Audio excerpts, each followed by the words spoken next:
Awesome. Sweet. We are officially live. Hello, everyone. Welcome to the Chiropractic Compass podcast brought to you by the legendary Chiropractor online community. Today, we are doing an afternoon jam sesh with Dr. Travis Corcoran out in the Netherlands. I love technology, Doc. How about this? We just got to applaud technology. This is unbelievable that we can do this right now. When I Skyped in with Dr. Ryan Ryder, it was the same thing. I'm just blown away by the opportunities that we're presented with. So this is absolutely amazing, and I could not be happier to have you on the show. First of all, thank you for being here. Thank you to our listeners. Thank you to our viewers. And if you have any questions throughout any of this, because I know Dr. Travis is going to get deep with us today in some interesting topics that I cannot wait to see how he connects the dots with chiropractic. And so if you have any questions, drop them in the comments. He's on Skype, so I will transfer those to him. I'll get those questions to him, and we'll ask them right here live as we go along through this conversation. So, Doc, without further ado, I'd love for you to share where you're from, share what you're doing over in the Netherlands, and really how you got into chiropractic to begin with while I share this all over the internet. Okay. All right. Thanks, Johnny. It's good being on here, too. I didn't know you interviewed Ryan Reeder. You guys are like a good match. You both have super high energy. Yes. Man. I love it. I'm originally from the U.S., and that's where I went to school as well. I did my chiropractic education there at Palmer. And I was a year, my first year out of chiropractic school, I was in Malaysia, worked there for a year, and then, came to the Netherlands. Long story, very, very short, but learned a very important lesson there in Malaysia as well. As a kind of a third world country, didn't have anything, it was the other side of the world, but it really strengthened my resolve and, how powerful chiropractic is. I didn't have anything besides chiropractic knowledge, the ability to talk about it and offer it as a service. And that was enough to get me through. And then I ended up here. I hope that's brief enough. Yeah, I want to know a little bit more on how you ended up in the Netherlands. What made you choose the Netherlands? What attracted you to the Netherlands? And how did all that licensing and everything go for you? It was quite easy, and I guess the biggest motivating factor was right out of school. I thought, hey, I'm pretty free right now. This is the best opportunity to really travel the world, integrate with a new culture, and broaden my perspective and quality of mind. So that's why I guess Southeast Asia appealed to me first. I got an offer there. I was really interested in Japan at first, but it was just too good of an offer in Malaysia. At least it seemed that way. Then it turned out to be one of those horrific associate stories, but I stayed there anyway. And then came an opportunity in the Netherlands. And I thought, okay, so I've seen one culture, let's integrate into another one. It worked out so good here, I ended up staying. Wow. Well, that's a really cool story. And I think for all the students out there, especially at the level that I'm at right now, where we're going to that peak experience. So that's what we call our externship at life. Where we go out into a doctor's office, we adjust under their license, we learn their systems and procedures, and we treat it as everyday operations of a working office. It's kind of like an associateship if you treat it correctly and if your doc is willing to open up and work with you that way. So to talk to the students here that are going to International Peak and that are doing or want to be interested in international affairs, I suppose, through chiropractic, please drop your questions in the comments, and also we'll do a call to action at the end of this call, and I'll also ask Dr. Travis to drop his his best contact information and any further stuff that he's got going on, obviously. So feel free to reach out to him because I'm sure he's a great resource for international things, especially in Europe. And it seems like you're a very well-traveled person, so I would love for students to have that connection with you. So that's absolutely amazing. So again, Doc, thanks for sharing your story. Thank you for being on this podcast this afternoon rather. And I had a little difficulties last night. I was trying to get on with Dr. David Toohill, and that ended up falling through. But we're rescheduling, so it's all good. It's not a big deal. But when you run a podcast like this, it's not always sunshine and bubblegum, I guess you can say, but but things happen. But I'm so glad that you're here. And today, folks, before we get into the topics, I want to shout out just a real quick shameless plug. If you're interested in any of the content that we're covering or interested in any of the people that we have interviewed in the past or will interview in the future, please head to thelegendarychiropractor.com for all of your chiropractic needs. We have everything that you could ever imagine under the sun, with just more coming and more in the works. With that being said, let's hop right into topics, Doc. We are going to be talking about the first 3 liberal arts and their relevance to the chiropractic profession. So this I have like a game face on right now, because I have a different mood and energy about me right now, because this is a fascinating topic. And I actually was just talking to Dr. Travis offline about, just like, hey, what do you mean by this, right? Like, what is all of this? How is this inclusive to chiropractic, right? And he started, his face lit up and he started talking about it. And I was like, all right, we got to save this for the live. So here we are, Doc. I want to hear, start us from the very beginning of where this idea really stemmed from, and then let's break down the 3 really liberal arts and get into them, the nitty gritty of them. How does that sound? Sounds great. All right, let's do it. What I think is the confusion at the beginning, when people first hear liberal arts, you're thinking of a typical university curriculum liberal arts, which may include foreign languages, sociology, and those sorts of things, at least in the American university curriculum. The liberal arts that I'm referring to are the 7 classical liberal arts. And the ones I really only discuss with interest the first 3. And those 3 are, I can put them, well, traditionally they were called knowledge, understanding, and wisdom. Then when it get more classical terms, once they started to, formalize academics, and they started to form academies of philosophers. Then it was called grammar, logic, and rhetoric. But for someone like you, Johnny, a little more millennial, maybe it's easier to understand input, processing, and output. Is that should clear it up, I think. Yeah, absolutely.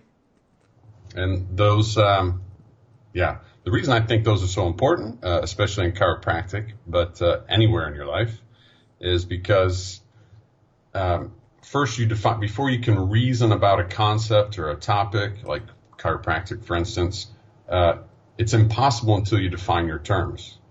Just like, we're both on a computer right now.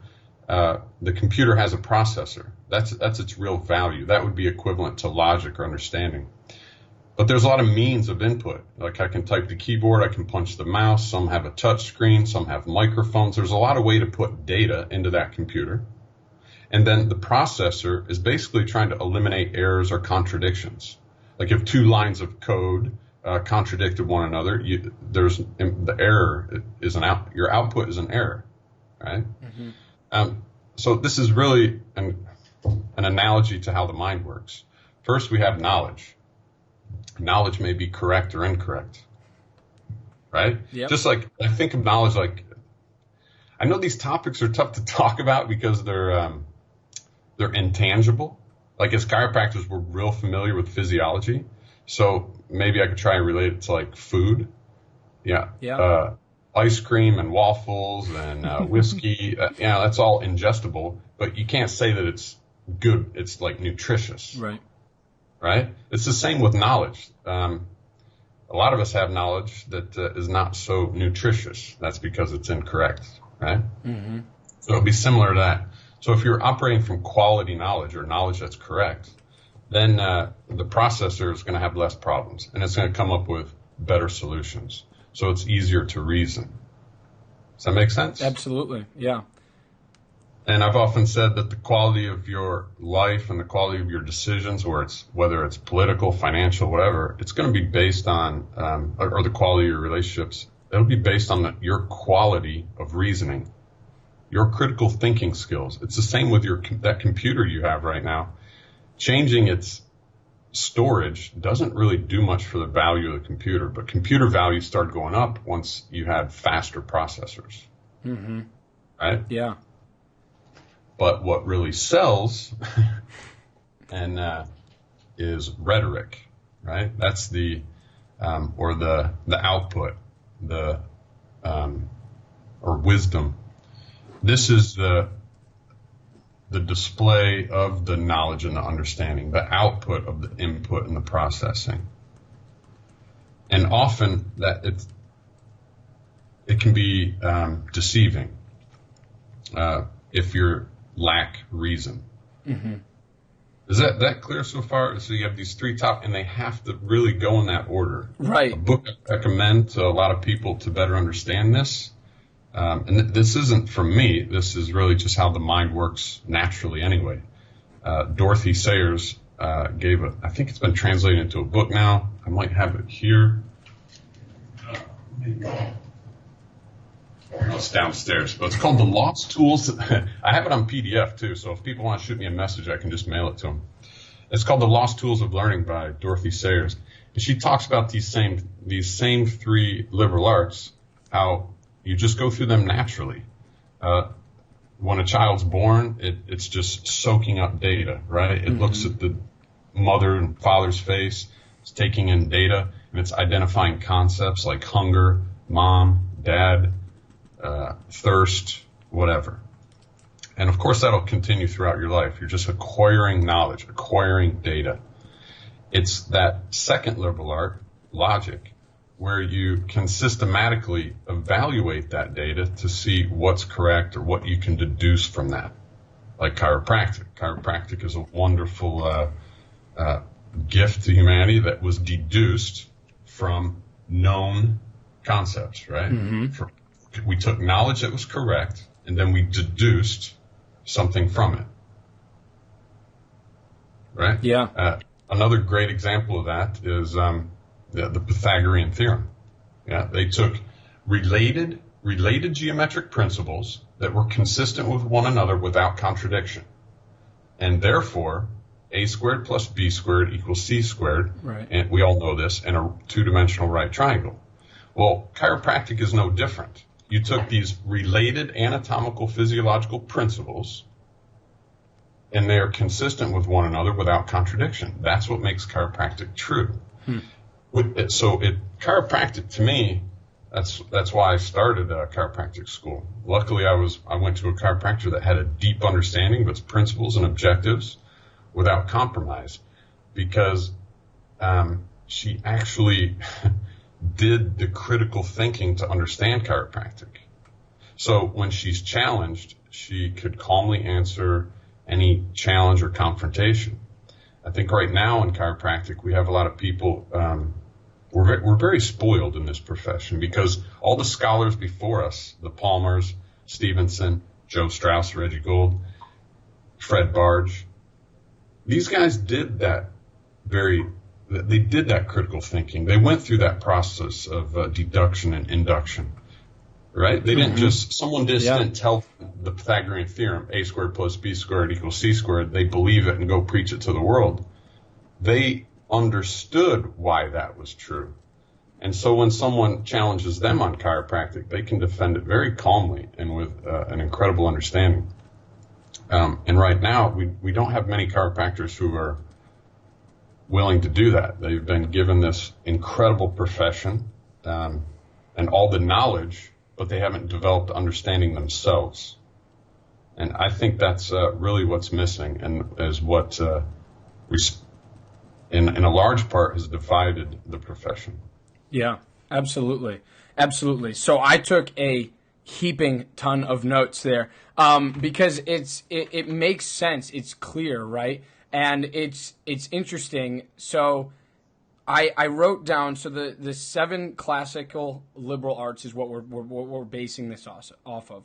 And so back in the day, they were knowledge, understanding, and wisdom. The knowledge, now we can say grammar, logic, or rhetoric, input, processing, output, whatever terminology you want to use, they're all meaning the same thing.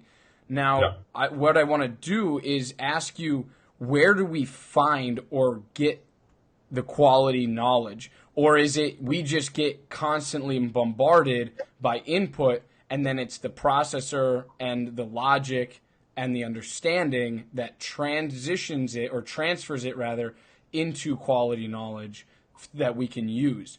So which one, like, do we get quality knowledge and we're like, yeah, that's quality knowledge? or you know what I'm saying? So more of a trust factor. Or do we get all of this stuff in and we choose what to allow in, and then we choose what to, deduce further into saying, hey, I'm gonna further process that and make it my own quality knowledge, or is this actually true? I'm gonna go on the internet, I'm gonna prove it, I'm gonna figure out if this is actually true. Does that question kind of make sense? Yeah, a little bit. I think, there's actually two questions there. There's one I get asked a lot too. Okay. First, and it has to go in that order. I think that makes sense too. Yeah. As you get knowledge, there's nothing to really process till you have some kind of input. Right. Knowledge we acquire through the five senses, right? Yeah. So what I hear, what I read, my own experiences. So that's acquiring knowledge. It comes in many forms. Okay. Right. Even a feeling, like I have an emotional reaction to something. Right, I'm acquiring data all the time. Yeah, and I'm even assigning like an emotional thing to or an emotional context to things as well, which is dangerous. It can trick us. It can create illusions and take us away from objective reality. Now, knowledge is concerned with one thing. It's really being correct or incorrect. Right? That it's difficult to know that until you proceed to the second liberal art, which is logic. And logic is a very systematic discipline, no different than mathematics. I know if we jump on Facebook, you can see any argument from people. They all consider their argument very logical, but ultimately it's emotional. Yeah. Usually. A good sign of a logical argument is when people respond to one another with a sincere question to understand the other person's point of view. And when people make declarative statements, then you know that it's more of a emotional reaction. Yeah. So this gets to what the main question I'm asked all the time, and that is, well, how do you really know what you know?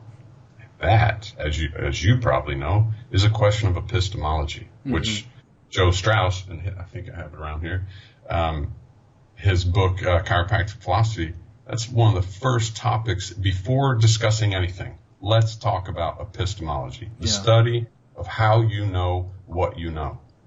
And it's difficult the reason people are asking that question, because I can talk about the liberal arts all day, and I get it. It makes sense, Travis. But how do you really know what you know? Yeah. And that really comes down to, if you can't figure that out, then that means you're very unfamiliar with the real form of active epistemology, that you have done intellectual rigor, deductive or inductive reasoning, which is just as strict a discipline as mathematics, like I've said before, but because people don't study it. They're familiar with the word. Knowing the word logic doesn't make you logical. I know what sumo wrestling is. That doesn't make me a sumo wrestler, right? So what people typically do is they're using a passive epistemology. Joe Strauss gives examples of those. He doesn't really distinguish like I am, active and passive. Yeah. He just gives examples and relative to which one's more appropriate. I would say a lot of the ones he gives as examples, and he points out their pluses and minuses. And some of the passive forms of epistemology that we're all familiar with and fall victim to is appeal to emotion, social conformity, transferred authority, right? My instructor told me, so it must be true. Yeah. Right? There's so many custom, tradition, all these things, and in none of those circumstances is the listener engaging their mind. They're using a confirmation bias. It feels good. And then, there you go. But deductive and inductive reasoning is a very systematic, reproducible, reliable method of evaluating the quality of a statement. That's what's different about logic. Logic deals with quality. Mathematics deals with quantity, right? And math has increasing levels of complexity as well. You start with like basic arithmetic, then maybe algebra, geometry, trigonometry, calculus, and so on, right? Logic is no different. We all have some fundamental, like pattern recognition. One of these things doesn't belong. Then I would say syllogisms from Aristotelian logic or Boolean. Most people are familiar with Venn diagrams as well. And you can get into like symbolic logic, sentential logic, predicative. And it's all based on the same principles that you be at the beginning, right? Everything in calculus is based on 4 operators: addition, subtraction, multiplication, division. Mm-hmm. It's just more complex forms, but they could all be broken down to that. You must know those principles, those 4 operators. Right. Logic is no different.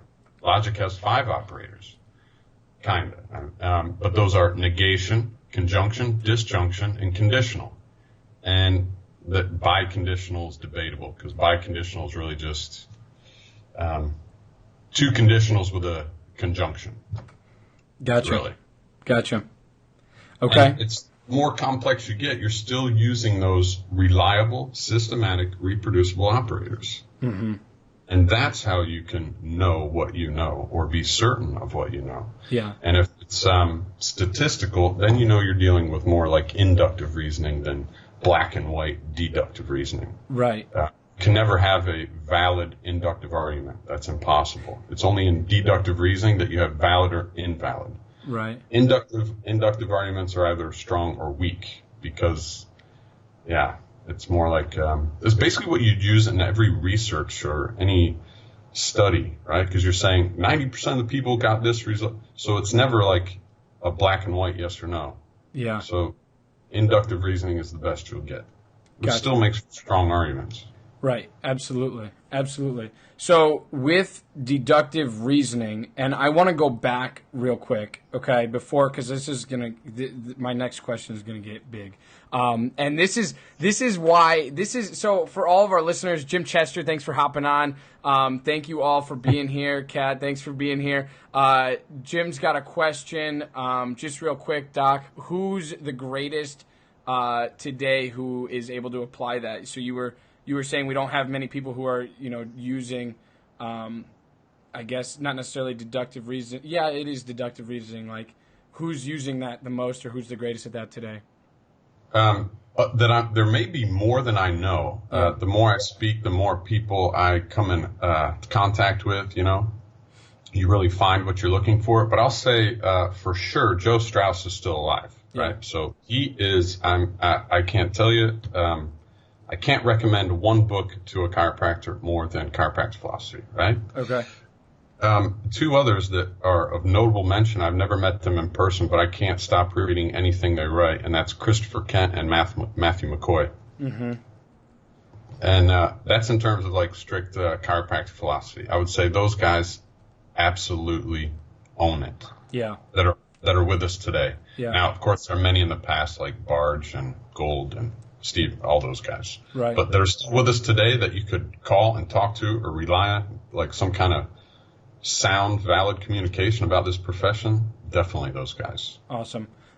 So, Jim, to answer your question, Joe Strauss, Chris Kent, and Matt McCoy. So, Doc, I want to just going off of what we were talking about earlier and all of the input, and I want to just jump quickly into making this comment that, techniques, a lot of times people look at techniques and they're like, oh, there's 500, 400, 300 techniques. And I would argue, and I'm interested to see if you agree or disagree or in the middle, but like back in the day, like the reason Thompson and Gonstead and SOT, like all of these, the major techniques that are around was due to deductive reasoning and deducing results from things that they were actually doing. So they would do something, they would get a result, and then they'd do it again and again and again to make sure that they were correct. And so if it didn't work, it's not like they just threw it out. They just changed it so they said, it did this versus what we thought it was going to do, which was this. And I don't think there's a lot of people doing that in today's day and age. I mean, we have TRT, which is probably the newer, I guess, technique recently. But we have like NET and all that stuff. But like talk to us a little bit about how that applies. Do you agree with my statement of like these guys were deducing information and using that to build their techniques? Yeah, the techniques I'm familiar, we do Thompsons in our clinics, and I can't recommend John Minardi enough. He teaches Thompsons like, I mean, he's like a drill sergeant, and I mean, when it comes to technique, there's no one I respect more than the way Minardi teaches it. And the reason I do is because everything he teaches, he can validly deduce. Mm-hmm. This is how it's done. Yeah. And many people forget is that, and this is really a problem right now with so-called evidence-based. I don't have anything wrong with it. I don't have any issue with evidence, but I will say, blanket statement, proof is always superior to evidence. Yeah. Always. Yeah. Right? Now, in terms of technique, there are over probably 270 techniques or methods that people used to deduce the Pythagorean theorem. And every one of those works because they all come to the same conclusion. They all deduce the same truth. Right. I don't think that's any different in chiropractic. Now, I'm not familiar with every technique, and it's very likely that maybe some techniques are just based on passive epistemology. Like, it feels good. I've tried this. I like it. It made sense in my mind because I want it to make sense in my mind. Right. That may be a combination of confirmation bias and conviction bias. Mm-hmm. But as far as like the techniques I learned at school, I felt that they were very. I'm certain that they were taught to us, and they were based on reason, but to me, Thompson's right now, that really appeals to my sense of reasoning the most, especially the way it's taught by Dr. John Minardi. Yeah. And his understanding is profound, and he's a great teacher of it. Yeah, absolutely. So I'm glad you actually kind of agreed. I wasn't sure where we were going to go with that one. But for sure. And I also I'd like to say too, because I hear so much about technique, and it cracks me up, like certainty in technique, and you got to have certainty. And I always think back to like D.D. Palmer, his very first patient. Like, he got incredible results with his first patient, and the reason he did was because his reasoning. Right. D.D. Palmer wasn't attending technique seminars and like doing tricep twitches in the Ryan building, right? That was his first try, but he was so successful because his reasoning was so profound. Yes. His understanding and logic was so profound. That's why he was successful. I'm not saying not to attend technique seminars and to hone your skills. I mean, I do that myself.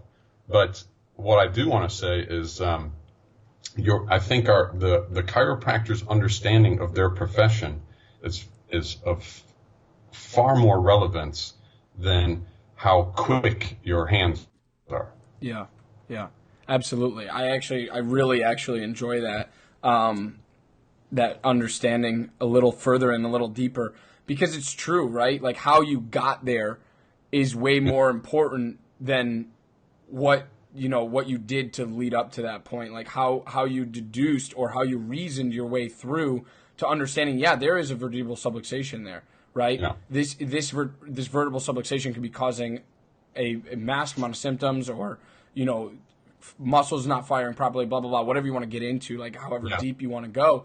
But how you got to that through checks, through, balances, I mean, like anything that you want to call it, you're like, that, I could get there, and then, okay, and then you work your way through. But, Doc, I want to go into this because you brought it up. You brought it up. This is on you. So you said proof over evidence-based all the time wins every time. And I want to agree with you, number one. I want to agree with you. But number two is the fact that I need to clarify and see if you agree with this statement, that evidence can many times be evidence-based, or whatever we want to call it, can many times be opinionated and emotionally biased, I guess you could say, because you're going in looking for a specific result, right? And so if you don't get that result, and I don't know, you probably have technical terms for all of this based on the liberal arts and everything like that, all of your knowledge, but it's like, if you go in with an intended result and you don't get that result, won't you just go back and do it again and again until you do get a result and you just tweak things? So talk to us a little bit about evidence and like, do you agree that there is some bias to the end result there? Of course. I want to say that I think you'll agree with this 100%. There's this overwhelming culture right now that thinks somehow there's a lot of confusion. The confusion is that evidence is somehow synonymous with truth, right, or science means truth. Science does not mean truth. Science is actually from the Latin root sciare, which means to know, knowledge, which we just talked about not a moment ago. That's the first liberal art. Yeah. And we know that knowledge may be incorrect, right? Yeah. Just like, hey, just because I'm eating food doesn't mean it's good for me. Right. Right? I could eat powdered donuts every morning, and lunch and dinner, powdered donut diet. And that does not mean just because I can eat it, it's food, so that's nutritious, right? Just because you have knowledge doesn't mean that it's correct. And science is not always correct. Science, in fact, requires logic and reasoning to process it and filter it, to keep it in check. Evidence that's all evidence will be. Evidence provides you knowledge. Without the critical thinking or the filter or the processor, it's worthless. Evidence in the absence of reason is political weaponry at best, right? Yeah. And because it's pushing forward typically an agenda. And really this whole term evidence-based is being used that way. Right. It's created this idea that someone who's evidence-based is superior to someone who's based in reason. And a great example would be back to the Pythagorean theorem, something that everyone can understand. Yep. That is true because we have proof, right?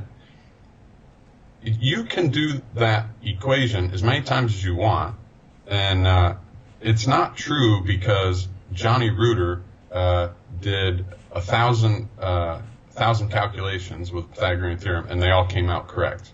And it's true because it was 1,000 out of 1,000 times. Right.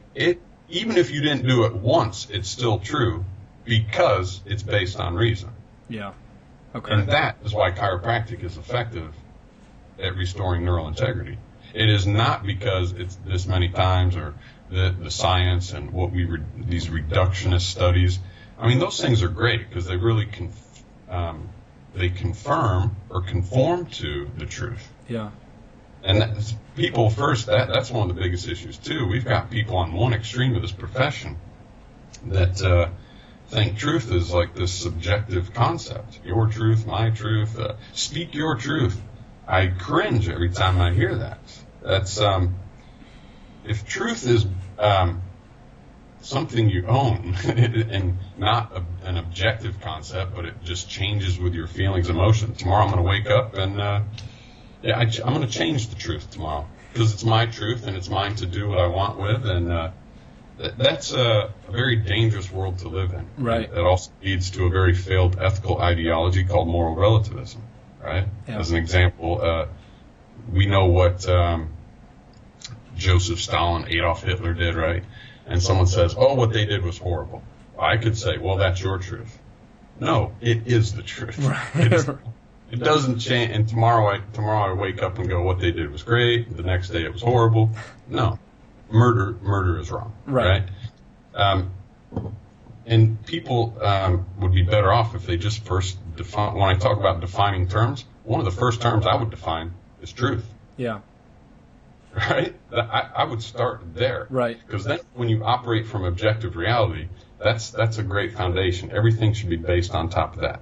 Now, you can have feelings about it, right? Emotions are equally important because emotions serve as an indicator of our relationship with the truth. Emotions don't determine the truth. In fact, I love Joe Strauss. I think he writes about that, if I can find it. And it's one It's one of my favorite statements in his book, if I can find it real quick. Realism time. Yeah, here we go. Listen to this, Johnny. I hope you like it as much as I do. I'm sure I will. He says about emotions or feelings, this is under the epistemology section. He goes, emotions or feelings are probably one of the most common and also one of the worst indicators of truth. So it's what we use most commonly, but it is the worst indicator of truth, right?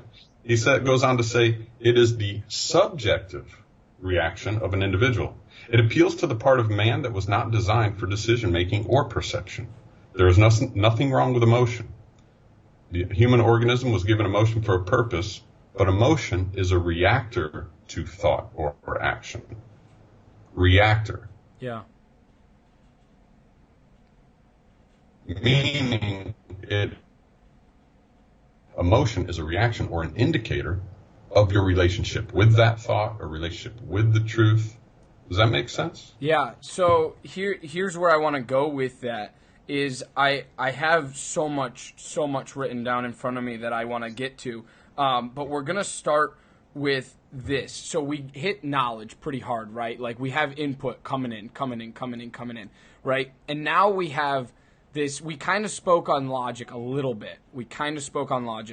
But talk to me about the processing that every human being should be going through. What does that look like? Because I feel like in that stage is where a lot of misunderstandings take place, chiropractic or not, right? And it's like saying, okay, we have all of this knowledge, truth or not, coming into our realities, and then us having to process it and saying, okay, the quality of knowledge, that's good, but now how do different people process it so that we come up with the same result, right? Because you can talk to someone on the street about chiropractic and they absolutely hate it. You can talk to someone down 2 blocks down and they'll love it.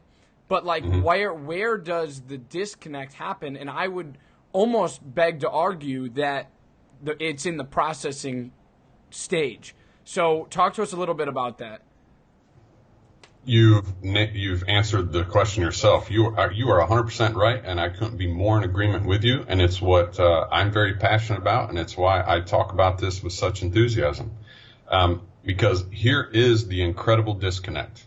Instead of the how the mind should work to give us an amazing output, right? What we're doing instead of knowledge, understanding, rhetoric, or communication, this is where our profession is at. We have eliminated reasoning and replaced it. We've removed logic and reasoning and replaced it with what Joe Strauss is talking about, or what I would call passive epistemology. We're using emotions as our indicator of truth. So all this knowledge we acquire, which we talked about that, and now you're asking about this processing. Well, I would say the processor is absent. In its place are our feelings, right? How we feel about the knowledge. And then we go right into rhetoric or communication and we talk about it. We share it. We spread it.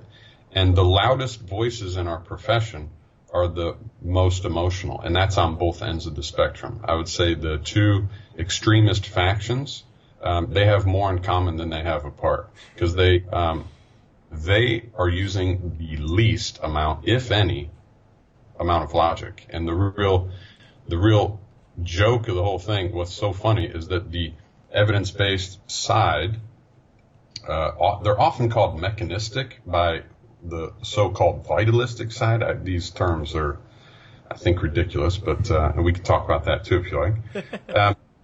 But what it is, this side, it's so funny.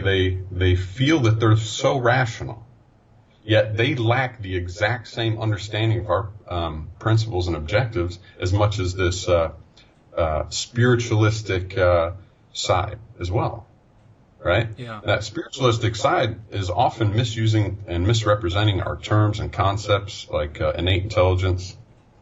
And when they do this so much and they can't explain or defend, what they do is they create their own enemy, which is now in my opinion, the materialistic extreme.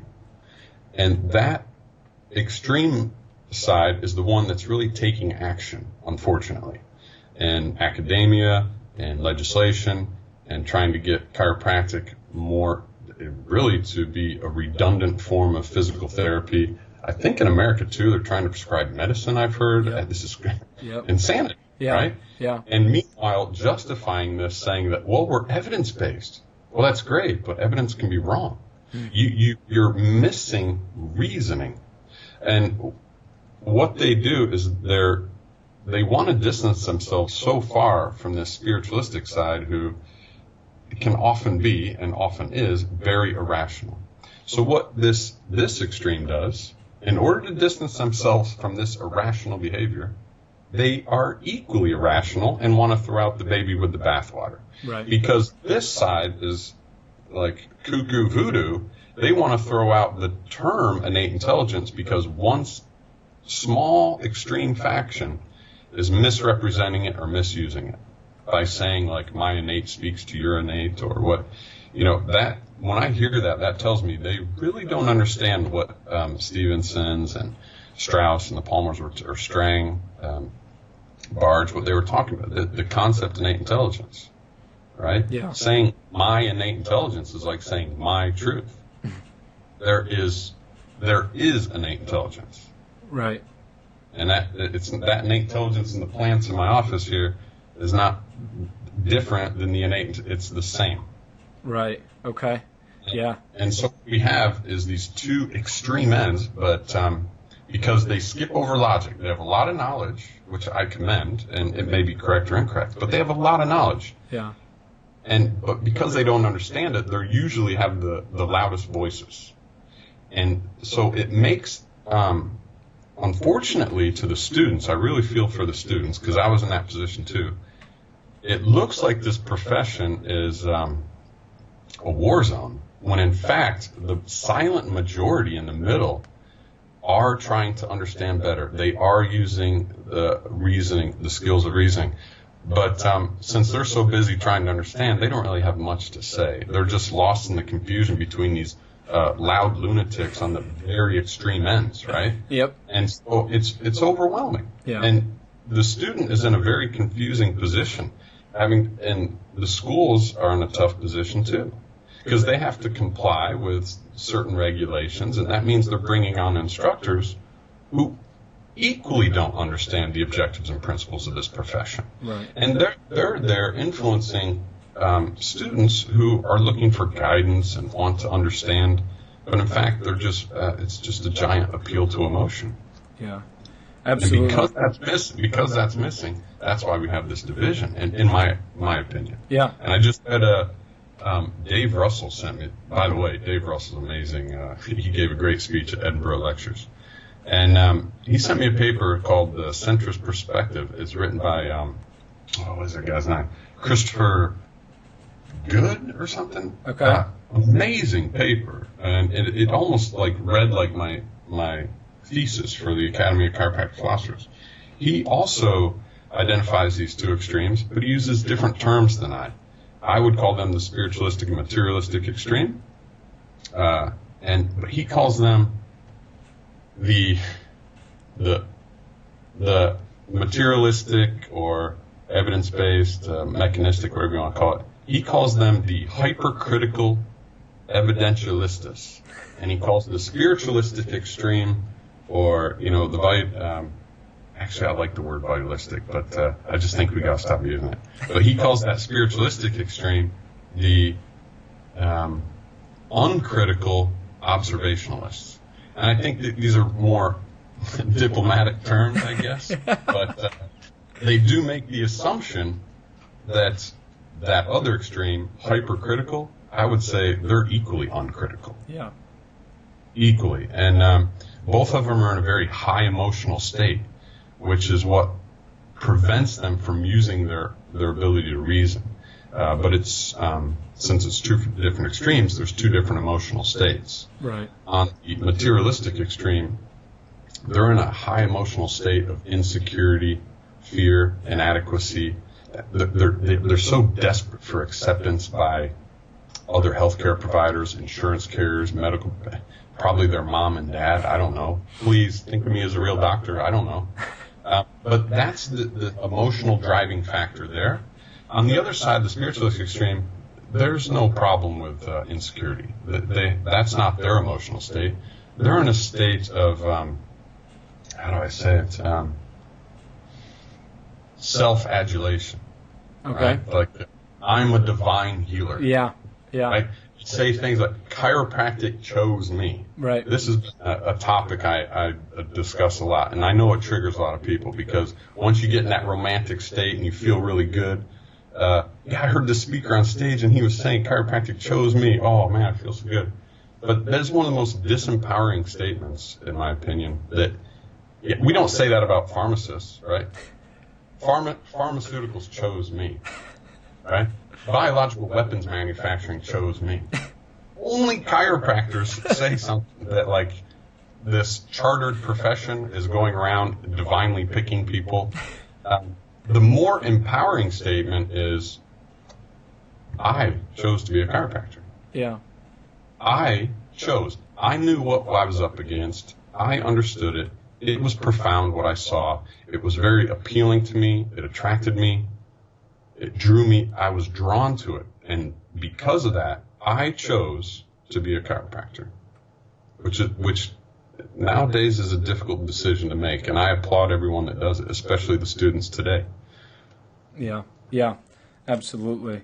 So I think we nailed that on the head. I love that you gave the comparison of both extremes, because that's a really deep conversation for a lot of people, and especially like my fellow students out there that are sitting in class like, man, I go to this school, but I talk to people at this school and this is happening. You know what I'm saying? Like, and it's like, and what you said was a good point. It's like both sides, you're hearing both sides because they both have the loudest voices and they both have the most majority of things in common rather than uncommon, except for maybe their underlying motives or agenda rather.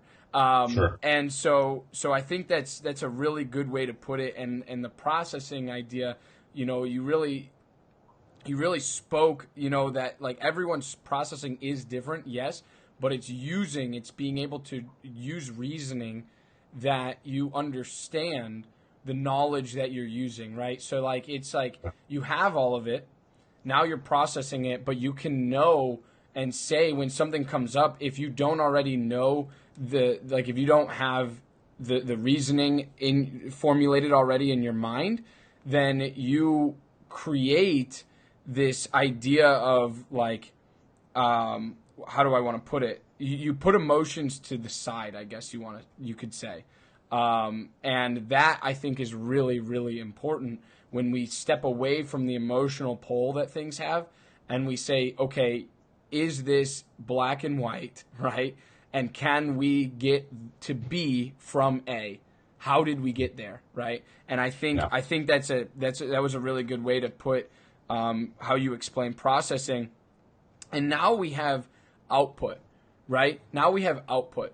People are constantly, so what, here's something funny that you'll probably enjoy, is like, when I think of output, right, you always hear the phrase, you put crap in, you get crap out, right? You put junk in, you get junk out, whatever you want to say. You plant a weed and you get more weeds, like whatever phrase or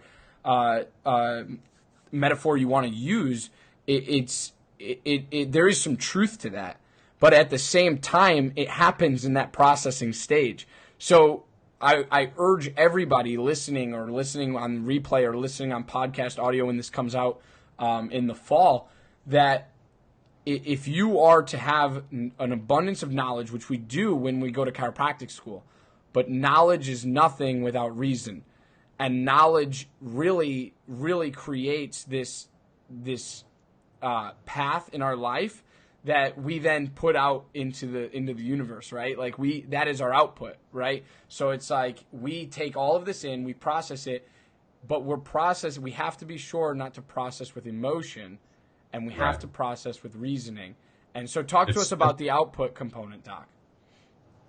First, I'd like to say, it's simply that's simply not the role of that's not the function of emotions, right? I mean, what's confusing to people, and I totally understand, this is one of the things I have to address every time I speak too, is because people feel I'm being dismissive of emotions, but that's not the case at all.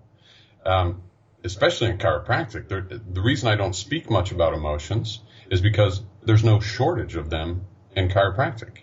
One, they're automatic. Yeah. They, like Joe Strauss says, like any other philosopher might say too, they are a reaction. The confusion lies in because emotion and thought, or thinking and feeling, because they're both mental components and we can't see them, touch them, feel them, weigh them, and they're not physical, and it's hard for us to conceptualize them. But clearly, I wouldn't say that the lungs or the heart, one is more important than the other. It's two physical components, but they have two different functions. Right. And they both serve you very well. You want them both to be very healthy. That's no different with two mental components, emotion and thought. It's just an egregious error to use emotion to evaluate knowledge. Mm-hmm. Right? That is not the way to verify the value of a statement or whether it's true or not. Right. Like Strauss says, it is the worst indicator of truth. Why? Because that's not the function of it. Right? Yeah. So let's say that's sorted out, and then it's time to the output or the rhetoric. Mm-hmm. That honestly, my specialty is more in the logic and reasoning, rhetoric or output. It truly is an art, and that's why I'm a big fan of Martin Harvey. He's a chiropractor in Australia. He might be good for you to interview too. I absolutely love the guy.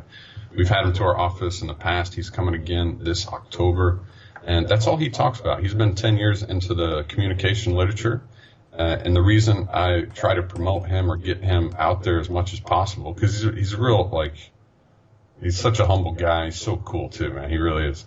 But why I find his work so important is because that rhetoric or output, as you're probably more familiar with, that is the point of contact that our profession has with the market, right?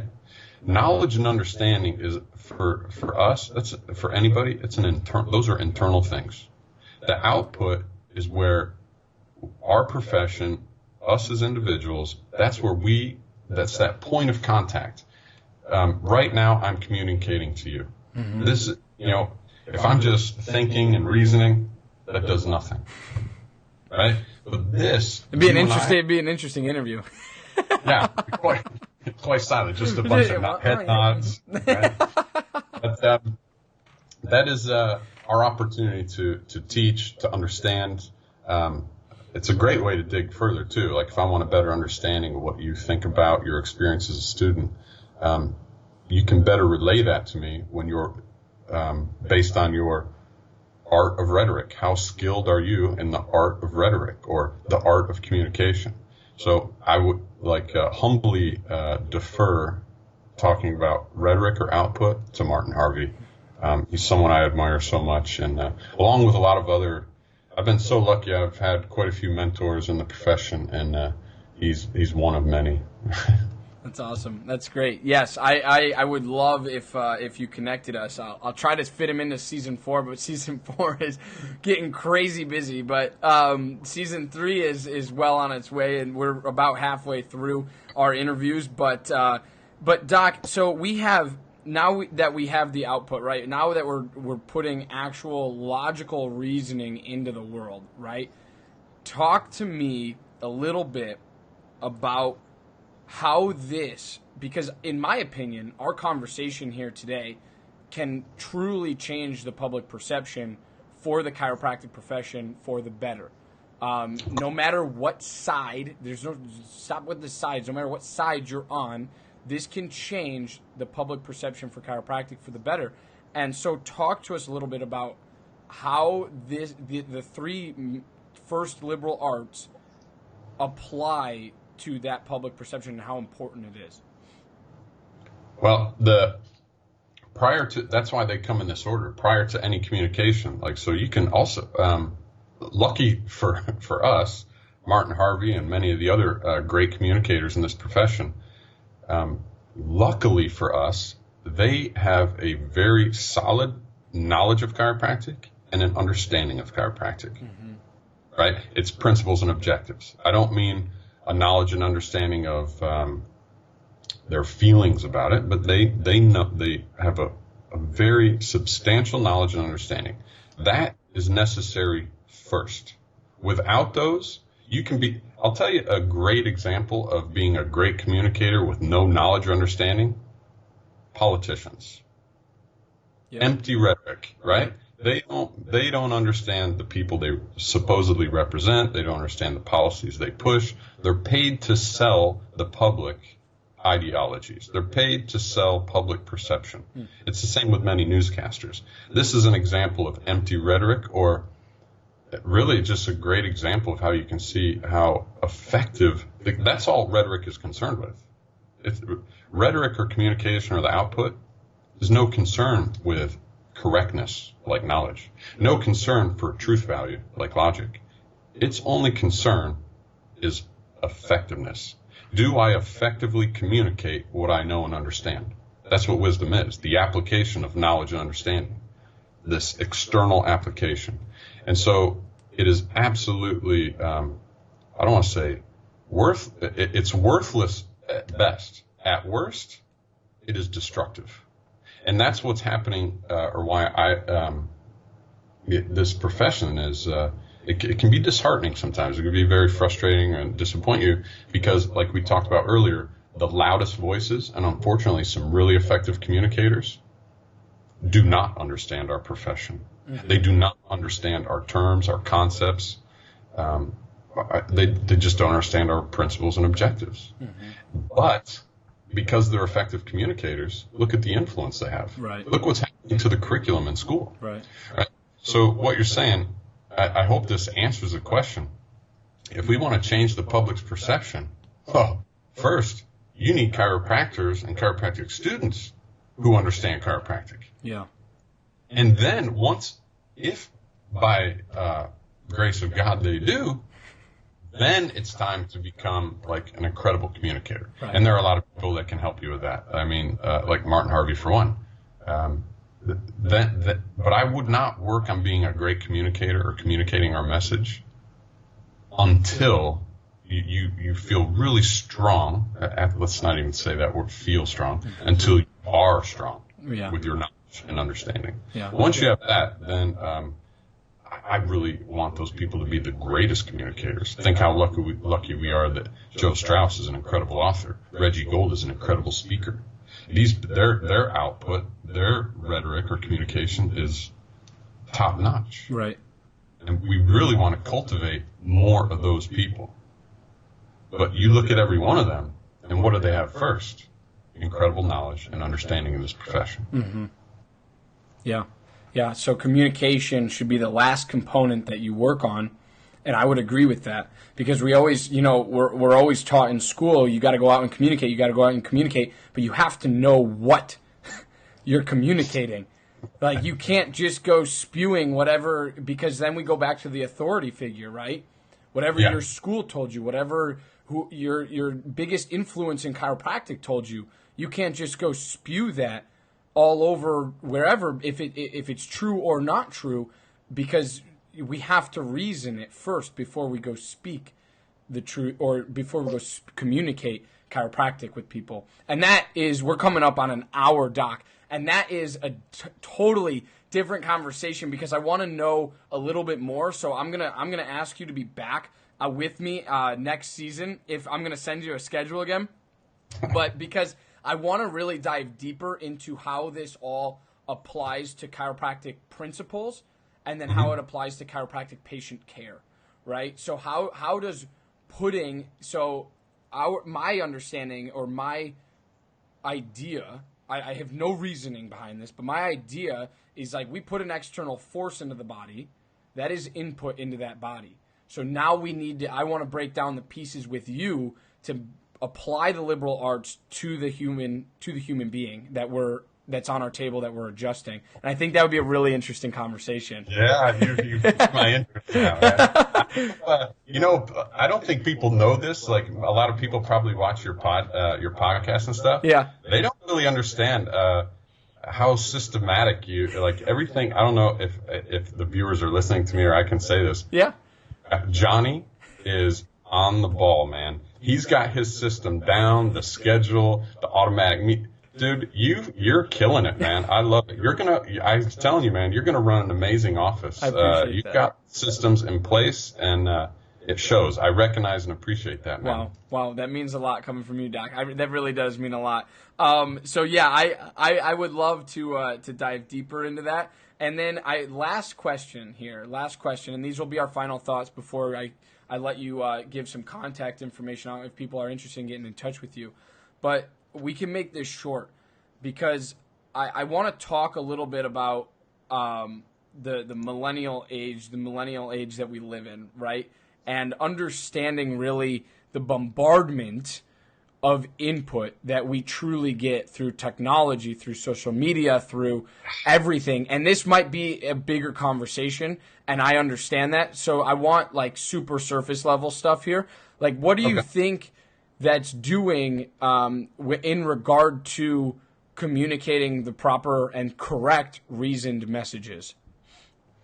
Well, we can go back to that computer example that millennials, we understand that very well, or you understand it very well. The processor, right? Let's say you have the greatest processor in the world. If it's overloaded with data, it still has a limit, right? So what you're talking about now with social media and the input right now, it's crazy. It's not, when you think back to like BJ and Dee Palmer, it was very easy for those, they had it easier than we do today to be a true scholar, right? Yeah. A student and a teacher, someone whose highest priority is to understand the environment they're in or what life is all about.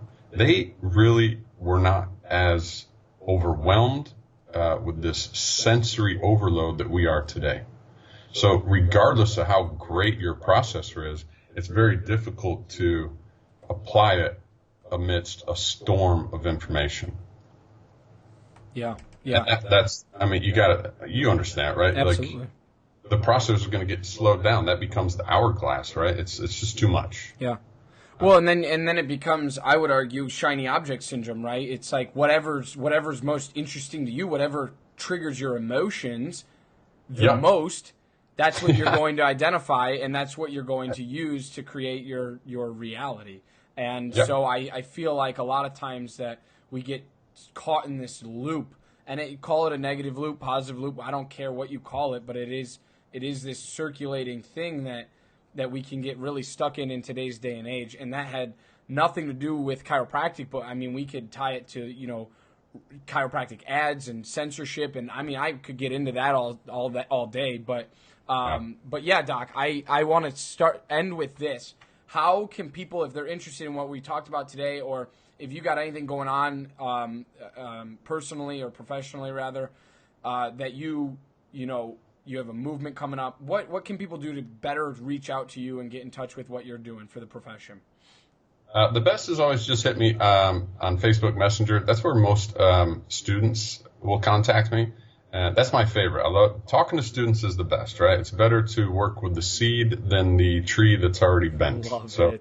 And I love talking to students. And I've talked at some of the schools that it's unfortunate that they're considered or disregarded because of their so-called mechanistic or reductionistic philosophy. But I'd love to give a shout out to all those students out there who come to events like Axiom every year, the students that are reading the green books, the students that are reaching out, coming to my clinics or other clinics and visiting.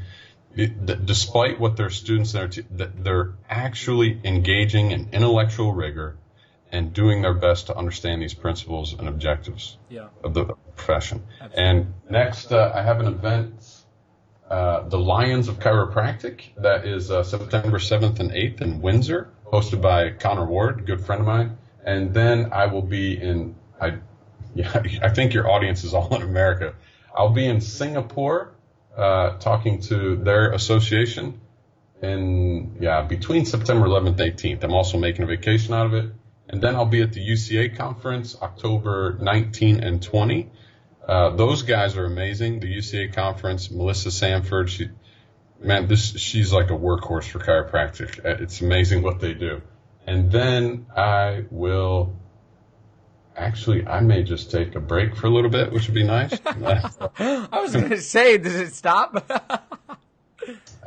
And then it's possible. I don't know, but like we talked about before we jumped on, I may see you at Life. I don't know. There was some invite. I might be there October 31st. I think there's nailed down a date, and I'll see you in person at Life, which would be great. And then we can hook up. Yeah. Dive deeper into some of these cool topics that you were bringing up. I really love that about the adjustment, the external force, how it's processed. Yeah. Like, you're talking my language now, bro. So, so maybe there's one more event coming in there, and there's also some talk about Parker. But I hate making last minute plans. But for students, I do that. Yeah. If it's talking in a campus, anytime. Yeah. I almost drop everything for that. It's so important for the future of the profession. Absolutely. Absolutely. I love it, which is where the legendary chiropractor stemmed from, where our mission, vision, and purpose and goals all stem from, is being student-centered, student-centric, because I bring people on like Dr. Travis to really bring different perspectives, because we can hear from the loudest voices all day on both ends of the spectrum, and it's people that, like yourself, Doc, I'm so glad that you come on the show. We talk for an hour and 10 minutes, and we just, time flies and you don't even realize it. So these are my notes. I love to show people my notes for the day. These are my notes today. So, it's kind of crazy, but, it's fun because I get to go back and watch this again and again and again, and I learn something new every single time, because I can't catch everything while we're talking and while I'm trying to come up with questions. But I appreciate you being here. All of those watching or have watched or are watching this on replay, please head to thelegendarychiropractor.com. Again, that's thelegendarychiropractor.com to check out all of your chiropractic needs and get them met. Also, if you're a doc looking to hire an associate, we have a job board, our Legendary Chiropractic job board. So please go to postachiropracticjob.com. Again, that's postachiropracticjob.com to post your chiropractic advert with us. Awesome, Doc. Thank you so much for being on today. I love and appreciate you. Any last closing quick words that you want to say to students? Join the IFCO. It's only $50 American, and you're a lifetime member throughout your studies. And if you're a member of the IFCO, you can reach out to me anytime, and you're welcome in my house anytime. IFCO really stands for Principled Chiropractic and its objectives. Awesome. And if there's any docs out there listening, although, like I said, I love talking to students, I would encourage the doctors to do the same. Support this profession, and based on the vertebral subluxation. Yeah, absolutely, Doc. I appreciate you. Love and appreciate you. Have a great day today, great weekend. Thank you for tuning in all the way from the Netherlands, Doc. I appreciate it. All right, thanks, Johnny. Bye-bye. Bye, guys.